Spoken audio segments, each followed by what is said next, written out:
Welcome.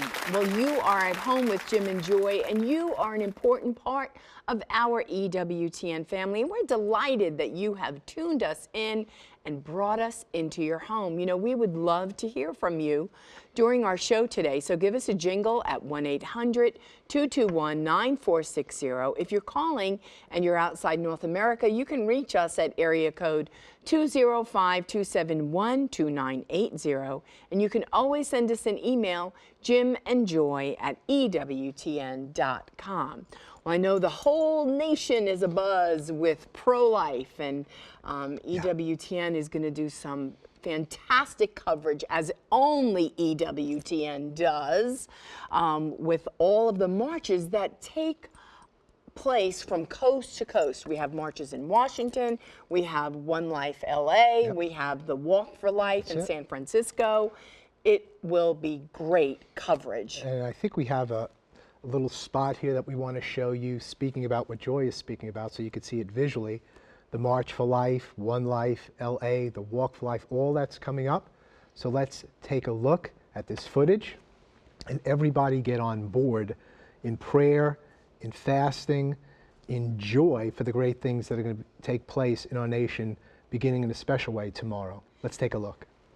Join EWTN for coast-to-coast coverage as the faithful take a stand for the unborn and all who suffer after decades of legalized abortion in the United States. Beginning Thursday, January 18th, from Washington, D.C., it's the opening Mass of the National Prayer Vigil for Life, live at 5:30 p.m. Eastern from the Basilica of the National Shrine of the Immaculate Conception. And on Friday, January 19th, it's the closing Mass of the National Prayer Vigil for Life at 7:30 a.m. Eastern, followed by the March for Life, hosted by Catherine Zeltner and Father Joseph Mary Wolfe. Then on Saturday, January 20th, EWTN's coverage moves to Southern California for One Life LA at 6 p.m. Eastern, followed by the Pro-Life Mass from Los Angeles at 8 p.m. Eastern.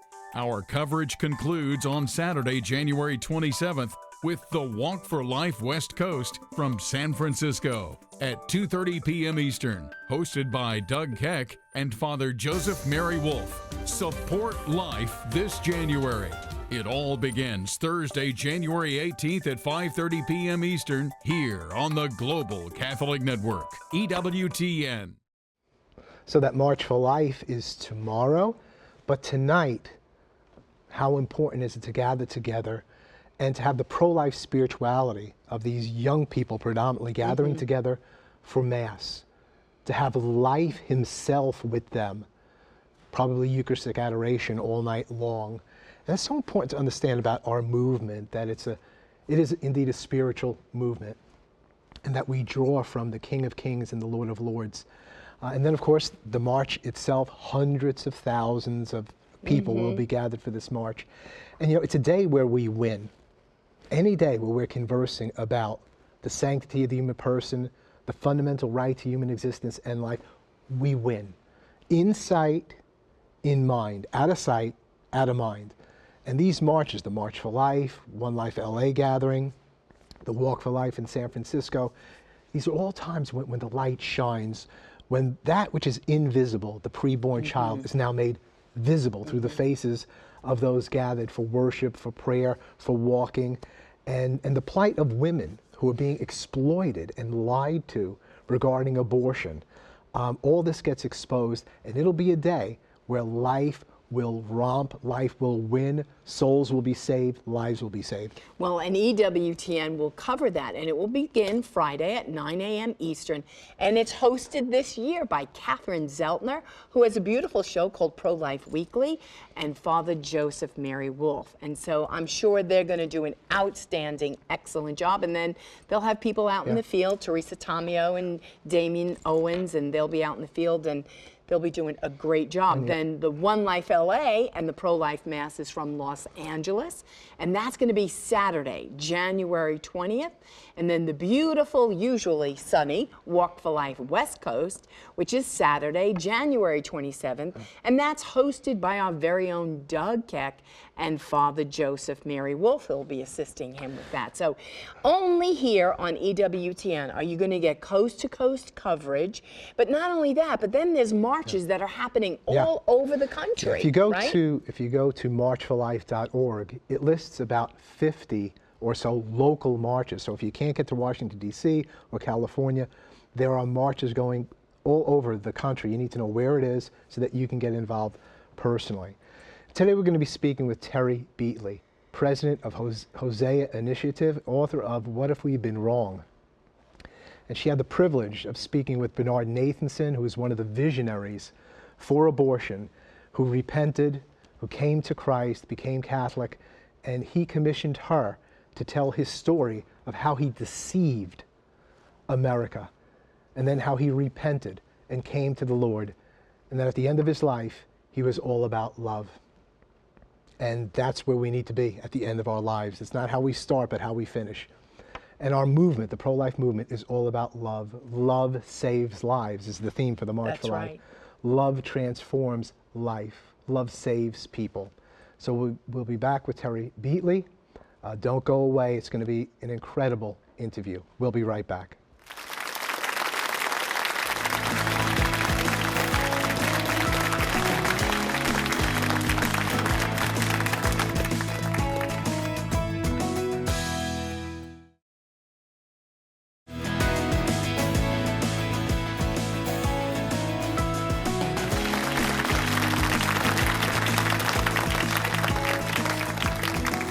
Welcome back. Well, you're an important part of our EWTN family. So if today you have a question for Terry Beatley, we want you to send us an email, jimandjoy@ewtn.com, and hopefully we'll use your question or your comment right here on the air. Everyone is gearing up for the March for Life tomorrow. But before we speak with Terry Beatley, let's go to Washington, D.C. to hear from Catherine Zeltner, who will be the host of the march, and she's also the host of EWTN Pro-Life Weekly. Catherine, what do you have planned for us this week? Hello, Jim and Joy. Well, it's here. It's March for Life Week. We have a lot of special interviews on this week's show, including an interview with Stephanie Gray, who is keynoting a March for Life event this week. You may have seen Stephanie's pro-life talk at Google that went viral last year. You won't want to miss her interview this week. We also have a special profile story on Jeannie Mancini.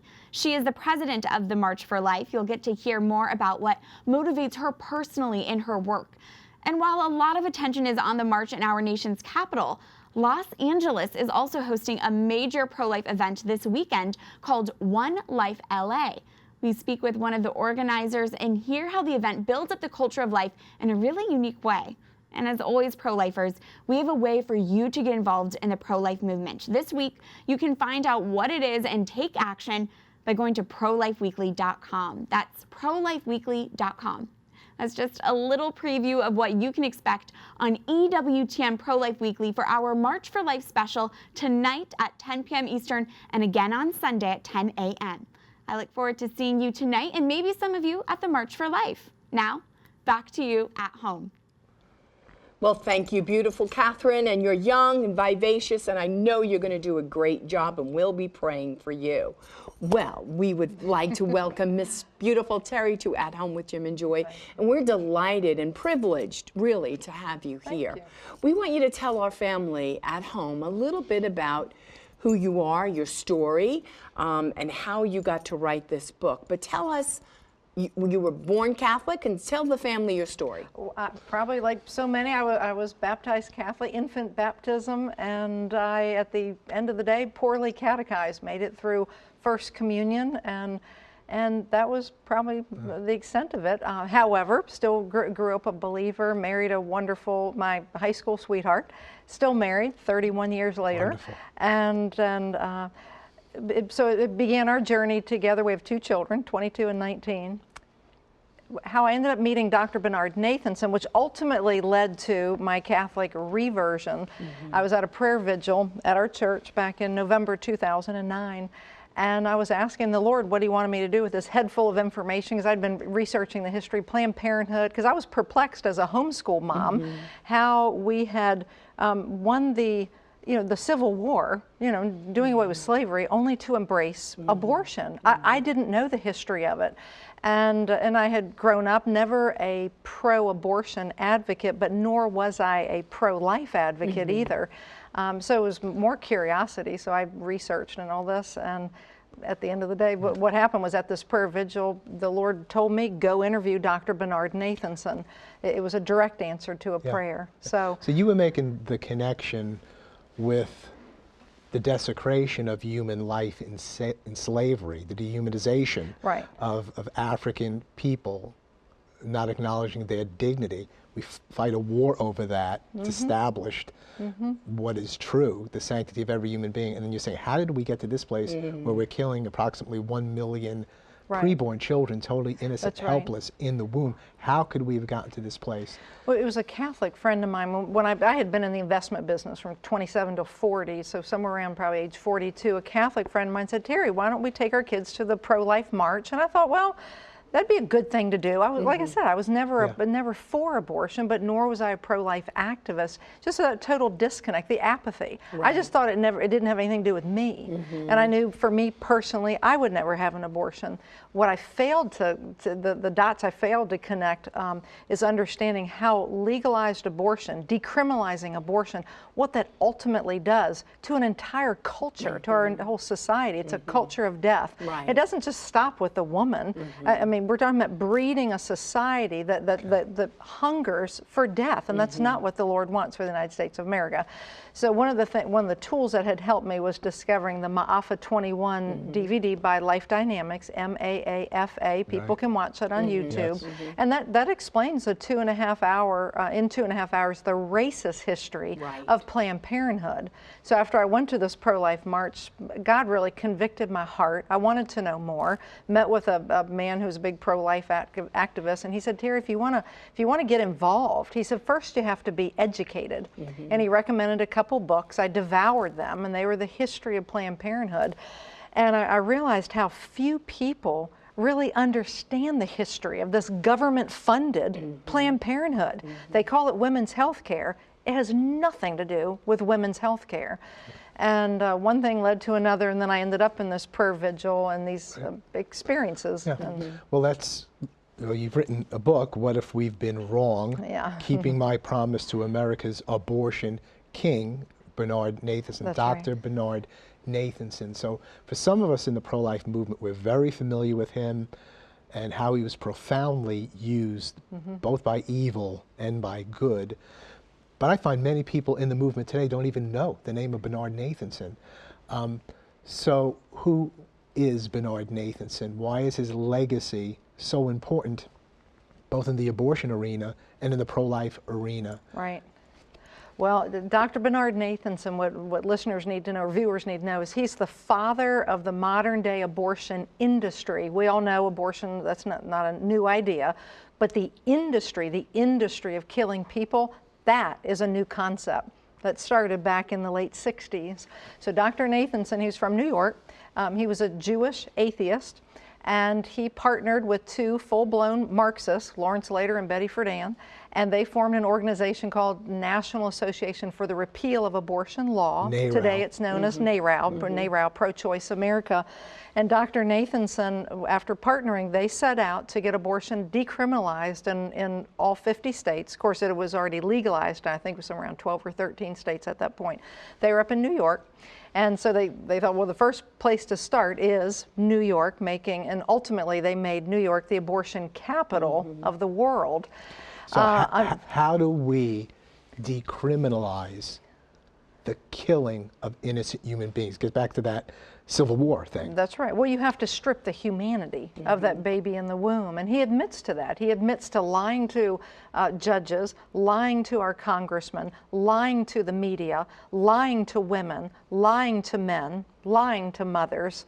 The entire thing was based on 8 points of propaganda, which ultimately helped create a culture that would embrace decriminalizing abortion. And then right after that, of course, then we had the whole Roe v. Wade, or in the midst of this, the Roe v. Wade decision, which he celebrated. Did they they, because you said there were others assisting him with this. Yeah. But did they have an 8-point plan, or did they look back and say these were our points? No. They had a strategy. They had a strategy, a full-blown written-out strategy, and that's one of the big things I cover in the book. The 8th point is the Catholic strategy, because they knew that I mean, here they are up in New York. What does New York have? But lots of Catholics, right? New York Catholics City. and Jews. Exactly. And so what they knew was that they already had half of the Catholics in their back pocket because, quite frankly, because of Margaret Sanger and pushing contraception across America, Catholics were already contracepting. They knew it would not be an easy push to push those Catholics down the abortion slide. What they were worried about was there were enough, Orthodox Catholics in New York. They needed to be able to separate those Catholics, their religious doctrine, from their legislative judgment, or to separate. So they knew those Catholics would personally always be against abortion, but they needed to have a strategy in place so that they would still cast their vote for a pro-choice or pro-abortion candidate. And this is key. And if there's only one thing I can accomplish with this book, and as a Catholic revert, which we can get into, I guess, later on, I want every American Catholic to understand what was this 8-point strategy, with the 8th point being the Catholic strategy, because therein lies the victory. Because we got to face it, the umbilical cord for the abortion industry is political. Do you want to mention as many as the 8 points as you'd like, and then really get into the meat of the 8th point, which relates to the Catholic strategy? Yeah, I mean, kind of in a nutshell, the 8 points. First, they had to frame the debate. They had to frame it around choice. And of course, they didn't frame it around killing a baby. That wouldn't have gotten anywhere. But it's just simply a choice, just like we go and we choose orange juice, right? With calcium, without with pulp, without pulp. It's just a choice. Who doesn't like a choice? Just like Americans, we love exactly. choice. That's right. We love choices, right? So they framed it around choice, and then all these cynical slogans, woman's right to choose, my body, my choice, and all this. The slogans now are so commonplace. What we don't realize is they hired a PR firm for $7,500. They sat around a table in New York City and literally thought out up these slogans that they could say to the media. How to market death. Marketing death, exactly. That's the third part is they use the complicit media, because you got to keep in mind when Lawrence later partnered with Dr. Bernard Nathanson. Dr. Nathanson, he's an MD, so when he stood in front of that camera, in front of the media, they weren't questioning him. They weren't trying to figure out, was he telling the media the truth? They accepted anything that came from him. Because he was a doctor. Because he was a medical doctor, that's right. So what would he tell them? He'd tell them lies. He would say, so the first thing were the false statistics and the false facts. He would say 1 million women a year are having back alley abortions. We remember that, back alley, coat hanger abortion, 1 million women a year. Bald-faced lie. The real number at the high side was maybe 100,000 illegal abortions. The other bald-faced lie was he would say 5,000 to 10,000 women a year are dying of back alley abortions. Bald-faced lie.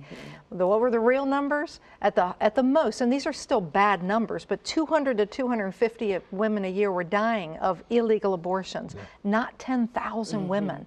And I remember when I made this discovery and I realized that the lies were so audacious, so big. I thought, well, wait a minute. On the pro-life side, why can we not be just as courageous to fight for, because we have truth on our side. So now the other, they would use false polling. So what would they say? They would say 60% of Americans want abortion legalized, abortion on demand. I asked Dr. Nathanson, where did you get that statistic?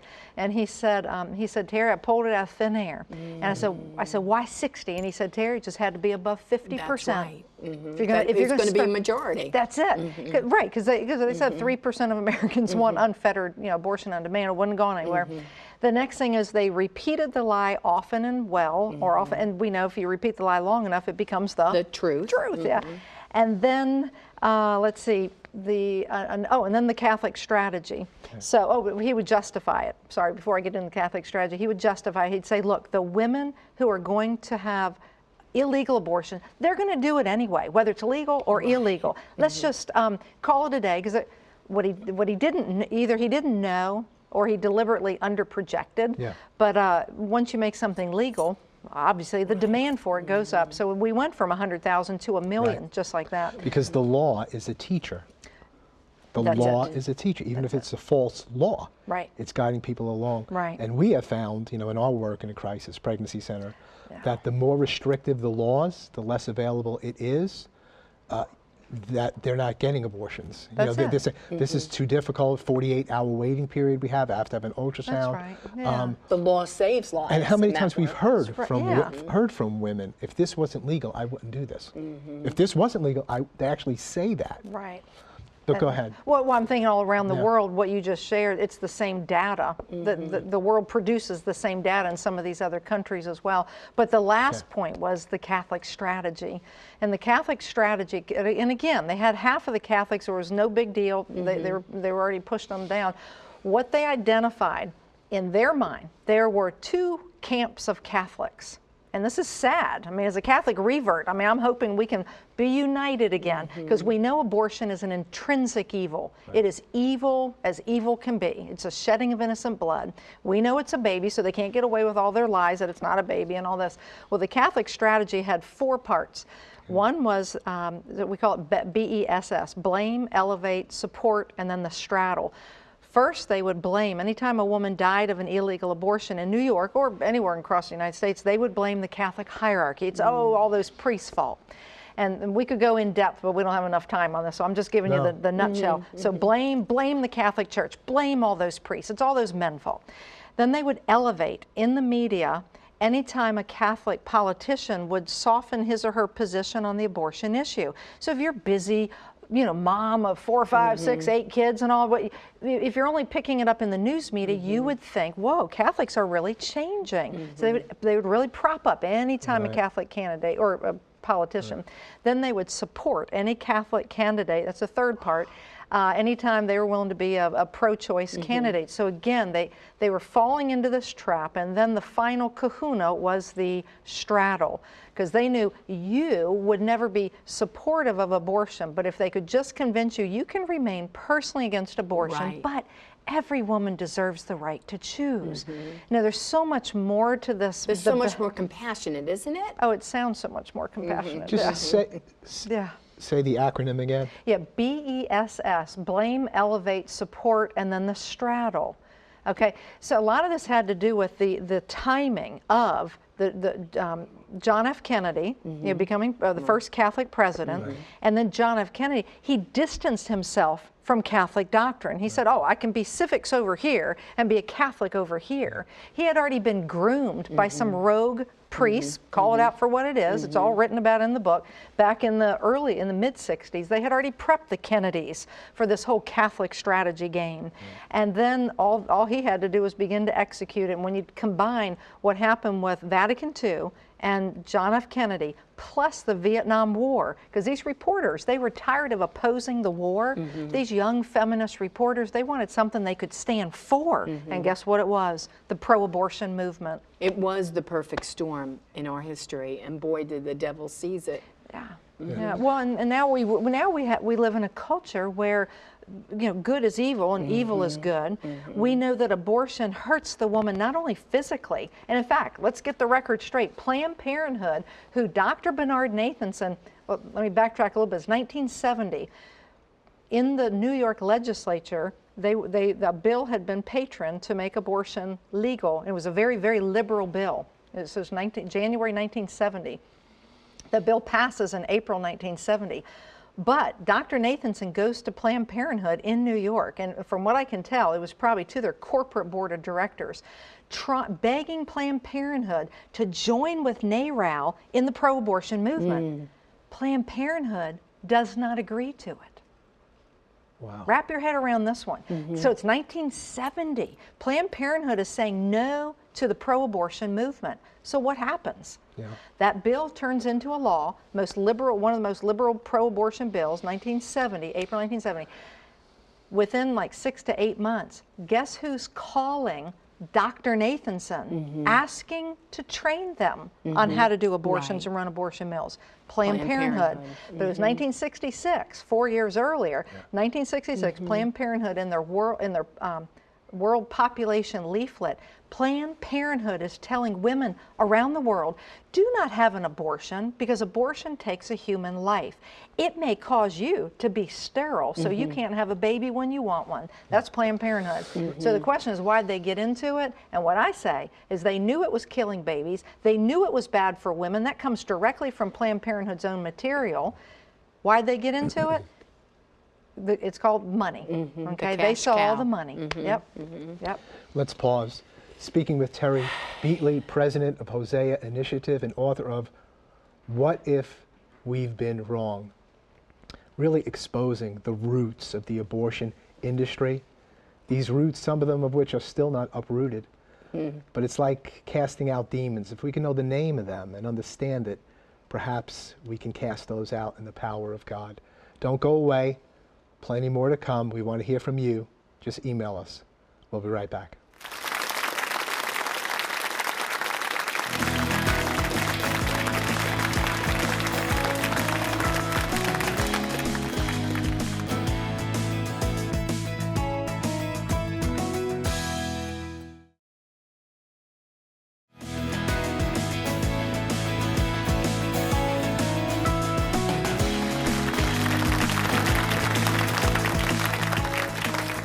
Welcome back. Well, remember that we want you to be a part of our show.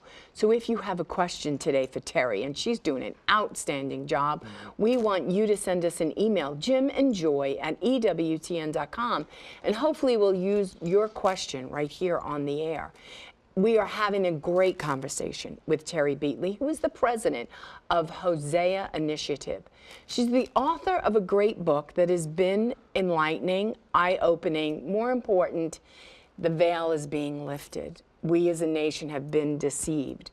What keeps us in this place? I think is pride, right? Pride is one of the 7 deadly sins.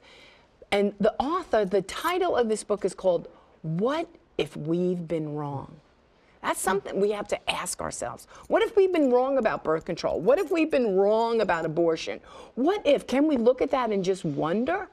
So tell our family at home, where did you get the title of that book? Well, I was blessed with a packet in the mail about 5 months before I went to publication. It actually came from his widow. And she put a little note in there, Terry, I think you'd like to read through this. And in it were some of his unpublished articles. And then I opened up one, and it was his resignation letter to the board of directors of NARAL Pro-Choice America. Never seen before, other than her, me, and then to the board.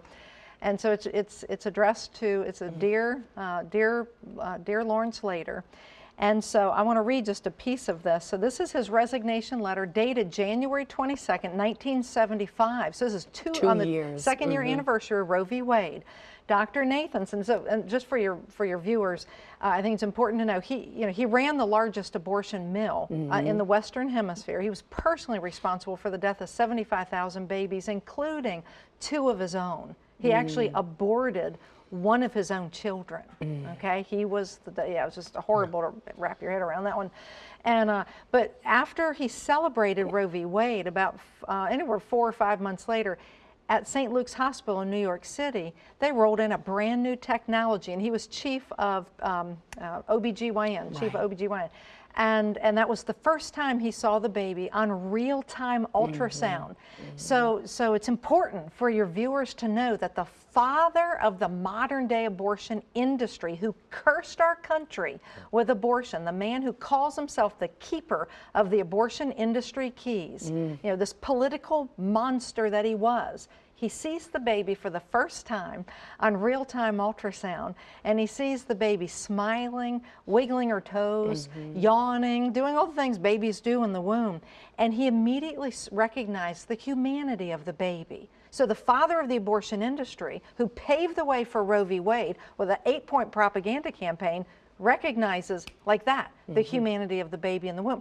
Now he goes back to NARAL, and he says, look, I think because of what real-time ultrasound has now revealed to us, there's no denying that's a human baby. That baby, is fine, good, and well in her mother's womb.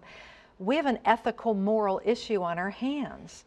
But guess how NARAL responded? the truth didn't matter. And I think the important thing here to grasp is it was founded with Marxism, and the worldview of Marxism allows lying, because with Marxism there is no God. It's like you can lie to get to wherever you want to go as long as you can get there, right? So Dr. Nathanson struggles with this for the next 2 years. So on January 22nd of 75, he submits this resignation letter. So to answer your question, it's a very long way, way of answering your question. That's where I got the name of the book, because a couple paragraphs in, well, actually it starts with the termination of human life. Even human life of a special order at any band in its spectrum is a grave and irrevocable act. My fears are more disturbing. Our society has historically been organized around the family. The integrity of the family as a unit has suffered a series of hammer blows in the past 2 decades, and he identifies what all those hammer blows are, and we all know what they are. But then he goes over and he says, when the Supreme Court spoke on the abortion issue 2 years ago, it struck down all abortion statutes in this country. But the court spoke on the matter of race in 1892, affirming the segregation by race of train passengers was constitutional and moral. Okay, and then he says in 1954, the Supreme Court reversed itself in effect by striking down all laws representing the segregation in public education in the matter of Brown versus Topeka, Kansas. The judgments of the Supreme Court were never meant to be infallible or eternal. And what if we've been wrong? If the court should soon reverse itself on the abortion issue in the light of changing times and or new scientific evidence, what an incalculable injustice will have been perpetrated, what an immeasurable, irretrievable loss will have been suffered. And then he goes on to say, the annual dues of NARAL are $10 a year, and the hubris of certainty. And that's what you were getting at, that pride, that, oh, well, we're pro-abortion, we're pro this, it's the law. That's pride. And he said it, the hubris of certainty. Well, it helps me to understand, finally, as he went down this road of the natural law truth. I mean, he saw it, and then you think to yourself, well, you were actually doing this 75,000 times possibly. I mean, didn't you know? The power of seeing, the power of the reality being exposed, the wonder of the human child, but also the evil of this act, and how at the end of his life, he would want people to know the strategy. He would want to know, because it was kind of like ultrasound. He's kind of, I want you to see this. I want this to be open before your eyes. Maybe you'll move if you understand why we did what we did. And maybe he didn't even know that he was wrong until, like, he saw the human person in the preborn. Well, I mean, we all know it. God writes it on our heart, you know, beauty, goodness, and truth. And he wrote about it. If, you know, why could he, as an abortionist, not triangulate between these three things? And he did write about in his resignation letter that as long as abortion is legal, and I think particularly for Catholics, because we're supposed to be for the common good, for the common good.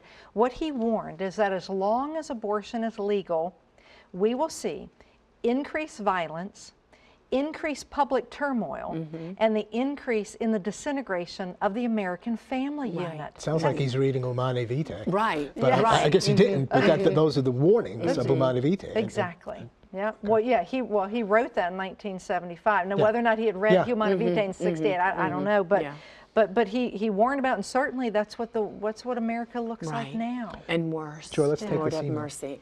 It says, the story of Dr. Nathanson is amazing. Why are so many people so blind to the facts of abortion and refuse to see it for what it really is? And this is Nancy from Grand Blanc, Michigan. Well, my first response there would be, I'm thinking of John 10:10. Satan comes to kill, deceive, and destroy. Kill, deceive, and destroy. Well, one of his tactics is first to cut us off of our lifeline, to stop believing in the miraculous, in the you know, all the beautiful mysteries and all this, and then he divides. And so to really understood, say, like the Catholic strategy, is to see what Satan did using, I mean, Dr. Nathanson writes about it in the book called The Abortion Papers. He said, once we identified these two camps of Catholics, they they did their dirty deeds to separate and divide even more. And then his quote is, then we use them. We use Catholics to advance abortion onto America. So to the question, to the lady who had the question, one of the things I think of is what are we doing as pro-lifers, as Catholics, as believers, as children of God? What are we doing? That's what I write about in the book. Is I took the truth, because I had the truth, and I took it into the communities, because we know the umbilical cord is political. The politicians, the pro-abortion, the pro-choice politicians, they rely on our apathy, our ignorance, and our pride. Right. And I took this into minority communities. We taught about Margaret Sanger's Negro Project, her racist population control, but the response was beautiful. And what happened in Fredericksburg, Virginia, that's the setting of the defeat of the most pro-abortion, anti-parental rights state senator's district, and as far as I'm concerned, in Virginia's history. This easy reading, compelling, content-rich story shows you this is what it looks like. If God says, he gives us the political strategy for victory. My people perish for lack of knowledge. So I named the pro-life ministry Hosea Initiative, because after the book of Hosea. And it's like, well, if people are perishing for lack of knowledge, but then in Ephesians 5:11, he says, have nothing to do with the evil deeds of darkness, but rather expose them. That's right. That's all we did. We just loved people with the truth, and that's our motto. We love them with the truth. The political part, that'll all figure itself out. Because I can tell you right now, any Catholic who understands the history, the real in-depth history, and it takes about an hour to teach it. This is what we do at Hosea Initiative. We're teaching American history, okay? All it is American history. It's a very important part of American history. They can understand that.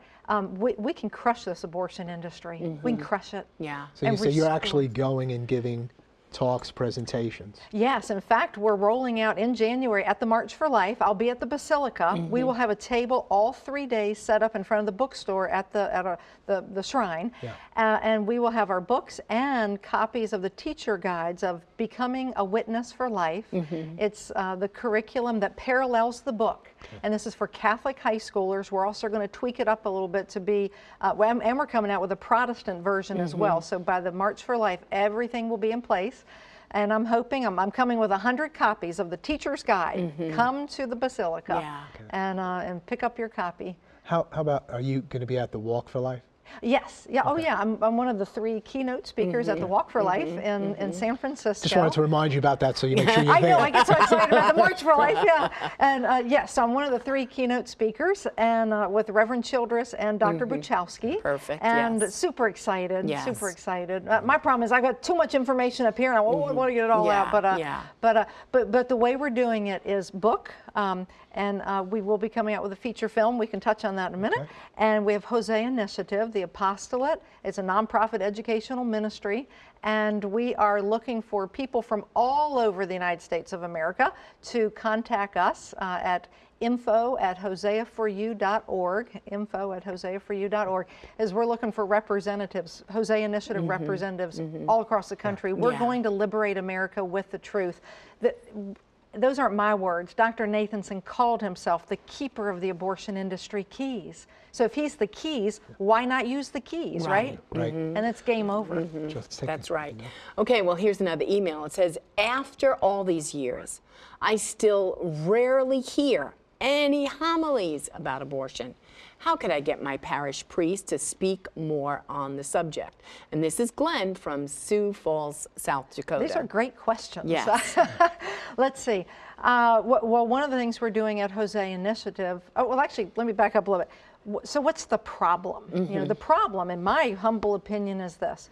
We have many, many priests who clearly are pro-life. They're not for abortion. But it's become such a divisive issue, okay?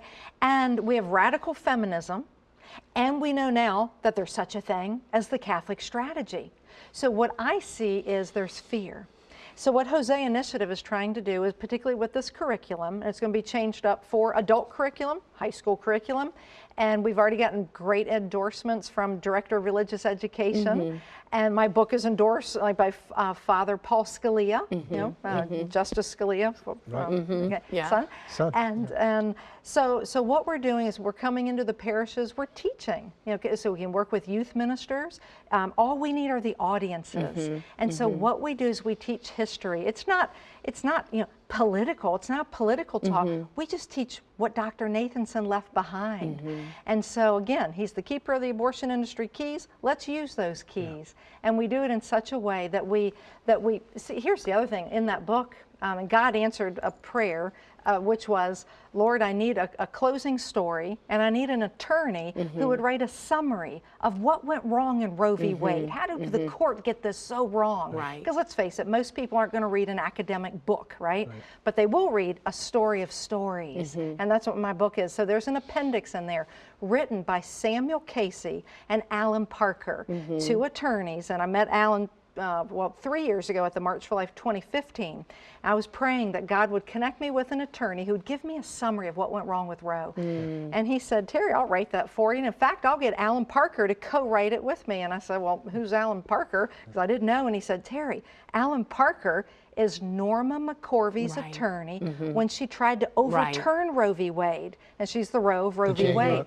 So they've written the 6 erroneous assumptions of Roe v. Wade. And it's only like 6-7 pages long. It's something that every one of your viewers needs to read. They need to know what Nathanson left behind. It's in the book. It's in the book, yeah. It's like Now, 3 trips to Starbucks. You know, That's right. You can do $21.99. that. Just get a book. Yeah, it's easy. So we all know, our family at home probably doesn't know how Dr. Bernard Nathanson finished his journey. Oh yes, yeah, and that's the best part of it. He became a child of God. Yeah. So Dr. Nathanson, and he made this point to me that he first became pro-life as an atheist. God had already written it on his heart. We all know that. And I think he wanted that to be known because he knew there are plenty of non-believers out there, that it was the science led him to recognizing the humanity of the baby. And he was very open to that. Once he saw the baby on real-time ultrasound, the father of the modern day abortion industry didn't fight it. He didn't deny it. He recognized, wait a minute, we have a moral, ethical issue here. That's a human life. So that first started with the science, but then that was 1973. 75, he resigns. By the end of 78, even life. Rape, incest, life of the mother. He recognized there is no reason why anybody has to kill a baby. Okay, Then in 1984, he made Silent Screams. I'm sure many of your, and you show it to we have it on, well, we have it on VHS. That's how old it is. You know, I know it has show it to the women at your pro-life. Yeah, we do other things, but that's helpful. So 1984, that was a pivotal moment because still as an unbeliever, they had recorded what happens to a baby during via ultrasound, what happens to a baby during an abortion. And they made the movie Silent Scream. People can watch it. It's up on YouTube. And it shocked the abortionist, friend of his who did the recording, so much when they saw that the baby recoils from that suction tube. I mean, the baby's trying to move away from the suction tube. And Dr. Nathanson said, and the baby opens his or her mouth in a silent scream, and he said that's the silent scream of a child threatened imminently with extinction. And from that point on, it spiraled his life downward. He contemplated suicide over and over and over again. He would wake up in the middle of the night in sweats. He was in such a darkness. However, his life intersects with Father C. John McCloskey, who wrote the foreword in my book. And Father McCloskey ends up becoming Dr. Nathanson's spiritual director for about 6 years. And Dr. Nathanson, on December 8, 1996, on the solemnity of the Immaculate Conception of Mary, Dr. Nathanson was received into the Catholic Church at St. Patrick's Cathedral, and he spends the rest of his life spreading the gospel of life. Let's pause at this point. The good news that God could take every evil and turn it to good. He could take the curse and turn it into a blessing. He'll take death and turn it into life. Plenty more to come. Don't go away. We'll be right back.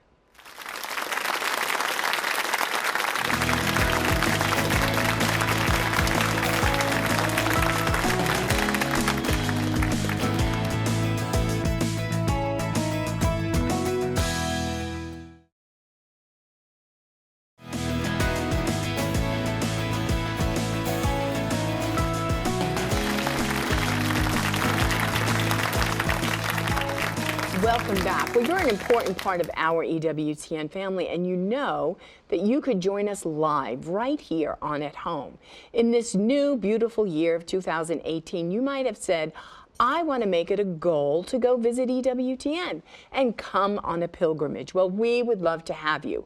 All you need to do is send them an email, pilgrimages@ewtn.com, or give them a jingle at 205-271-2966 and put it on your calendar and come to EWTN. You could also go to the Shrine in Hansville, which is about 50 miles from Birmingham, and you could visit Mother Angelica's resting place.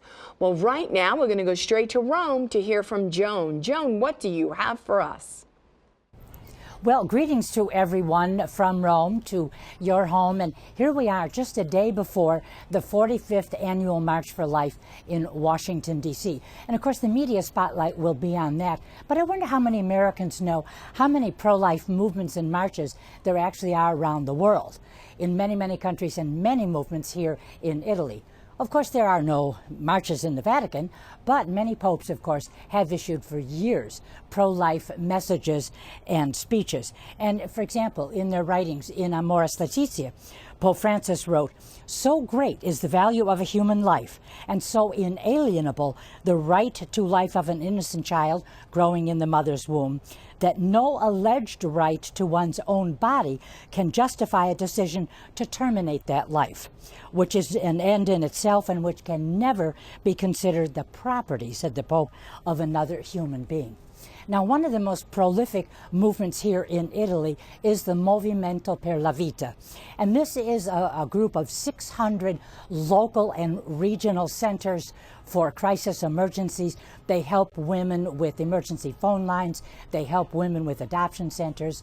And of course, they defend and promote the right to life and the dignity of every human being from conception to its natural end.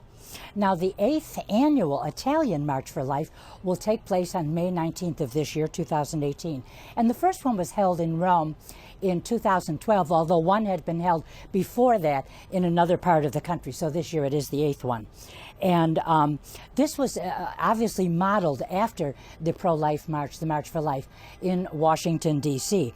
Now, this has grown from just several hundred participants to many, many thousands. And for example, last year, well over 10,000 people, maybe even more than that, participated walking alongside Cardinal Raymond Burke, Bishop Athanasius Schneider of Kazakhstan, and Archbishop Carlo Maria Vigano, the former apostolic nuncio that is, to the United States. Now, it's estimated that since abortion became legal in Italy in 1978, over 6 million babies have been killed. The estimates are 1 every 5 minutes. So before I close, my only words are to those of you marching tomorrow who will be in Washington, and then later, of course, on the West Coast. Many people around the world are praying for you. So continue your good work, but time's up here in Rome, and back to you at home. Thanks so much, Joan. The Italian March for Life may not have the most people. I bet they have the best food when it's concluded. So, but anyway, God bless. So it's not simply a book, that you've written, What If We've Been Wrong. I mean, it really is a power. It's revealing. It has a life that's going to go on. So share with us some of the key things about how this is going to be used. Yeah, the key components are, there's a book, there's an apostolate, Hosea Initiative, so it's H-O-S-E-A, Hosea Initiative on the web. And we go into parishes. We're going to be teaching online, and there's a movie coming. We now have the exclusive movie rights to all of Dr. Nathanson's literary works.